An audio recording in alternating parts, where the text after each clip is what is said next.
Who here has ever felt ugly before? How ugly? I remember the first time I truly felt ugly. I was 13 years old and about 2 feet shorter. I was brand new to my school. One day, on my way to class, I made the fateful mistake of bumping into the most popular kid in school. Now imagine Zach Morris, but mean and not charming at all. You see, Michael the popular kid was also Michael the school bully. Hey, fat ass. Now, I had never heard those words from somebody before, but they were enough to alert me to the fact that I had been wounded. After a few weeks of pure abuse, I got angry with Michael. I challenged him to a fight. The flagpole at 3:15, you all know the place.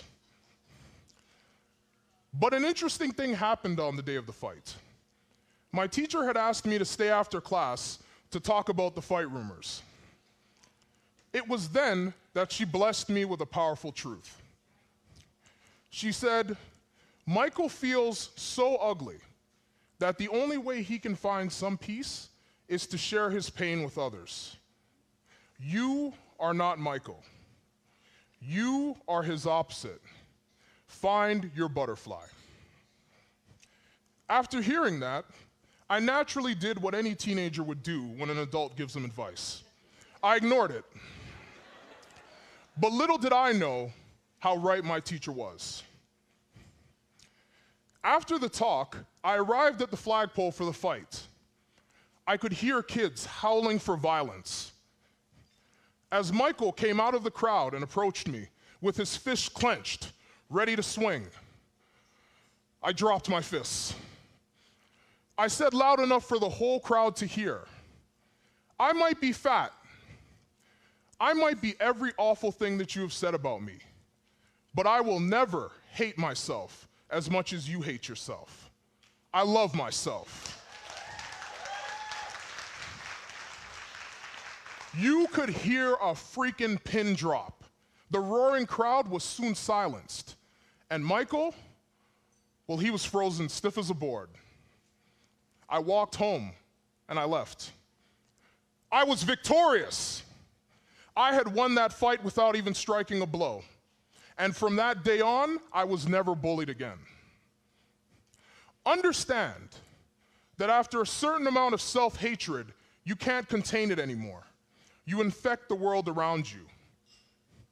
Society is also to blame. Society created Michael and people just like him. People that truly believe that the best way to feel beautiful is to make others feel ugly. This is not what butterflies do. But there is good news. The opposite is also true. An abundance of self-love can also be shared with the masses. We put so much effort into trying to cover up our pain. Admit it. We are much better at pretending that everything's okay instead of finally admitting that we are low on love. But how can you fully love yourself and be hateful as well? If you have even a tablespoon of hate in your heart, then you're not giving the people around you your full love. That mentality must change immediately.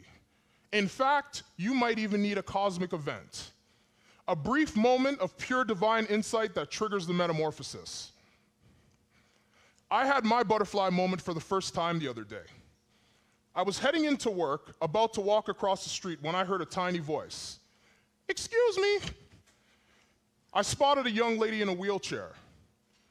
Could you help me with my hat? Her toque had come loose. At that moment, I heard my teacher's voice. Adonis, this is your opportunity to help someone feel beautiful. Become a butterfly.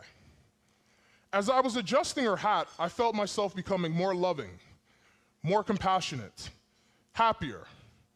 And when I was finished, she gave me the biggest smile I'd ever seen from a human being. And I felt real good. Ask me how good I felt, ladies and gentlemen.